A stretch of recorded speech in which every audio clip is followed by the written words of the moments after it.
Performance management, it's a way that we use, it's a tool that we use to measure the business performance and how people contributed towards that performance.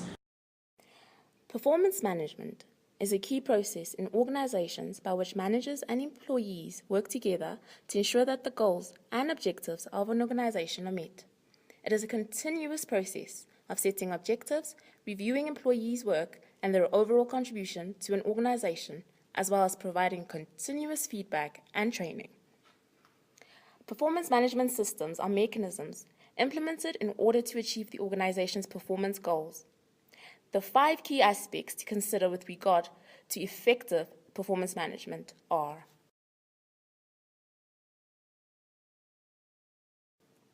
job description. A job description is a summary of the key tasks and responsibilities of a job. Job description is one of the oldest HR tools and has attracted renewed interest in recent years, primarily because of the revised labor and employment equity legislation in South Africa. Job descriptions have no exact format and are often used for many different purposes. The elements of job description include job identification, job summary, job duties and responsibilities, and job specifications. Performance appraisal. Performance appraisal is the ongoing process of evaluating and managing both the behavior and outcomes in the workplace.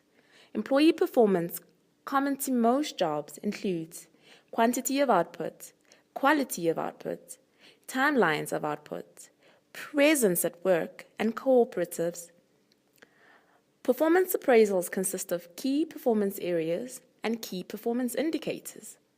KPAs are measurements such as productivity, predictability, business agility, and quality, which have to be clearly measurable. Employees are assessed out of 5. 3 means the employee is fulfilling the job specification. Less than 3 means that the employee is underperforming, and over 3 means that the employee is exceeding expectations. There are 2 kinds of employees, right? I would say the overachievers and those who are most of the time on target, they will feel that it is working properly. Okay.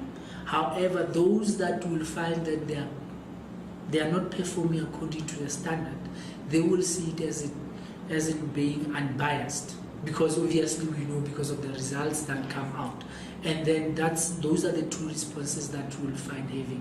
So you will never find the majority saying yes. If the majority did well, then you will say majority will say yes. If the majority find that they are poor performance, then they will say no, it's not working.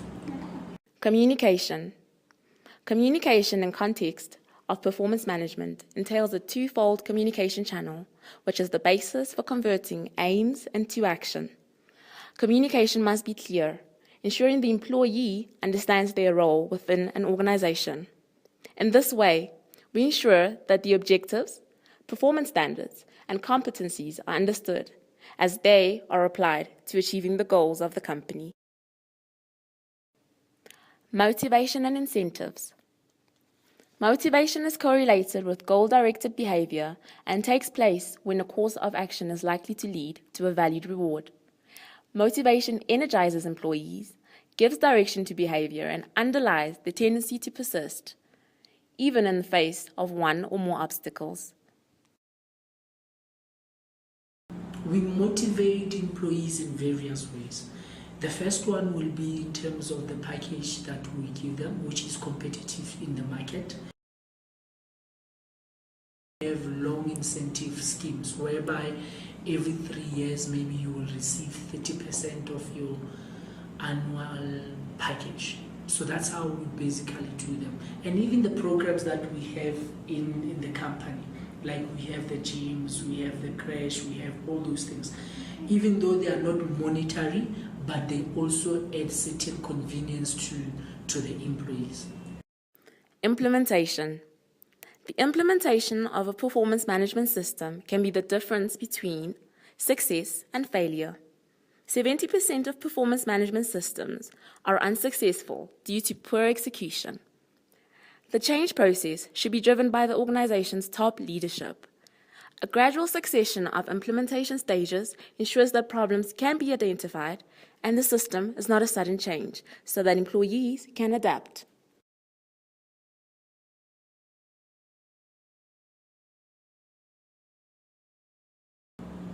You know what? I would say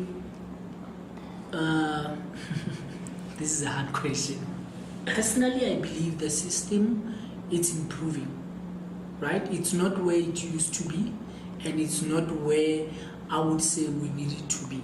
I believe that we still need to have more communication around it and eliminate any fears that employees have, because at the end of the day, some people might take it as a tick box, and we don't want it to go into that level. So I would say more communication around, for especially the managers and the employees, about why do we have the performance management system, because the only way that it can work is when people really understand why do we have it. Because you can have the best system in the world, but if people don't trust the system or they don't believe in the system, it will fail.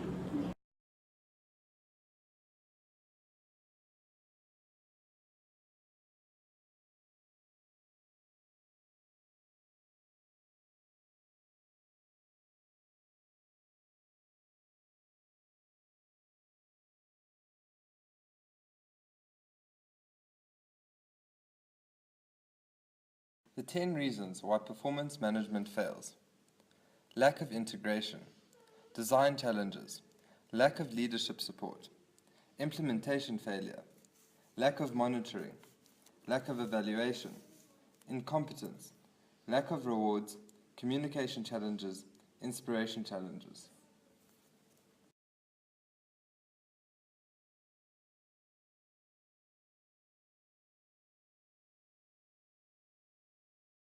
The main difference between performance management in the public and private sector is that the private sector allocates greater percentages of their budget to performance management training, while government does not.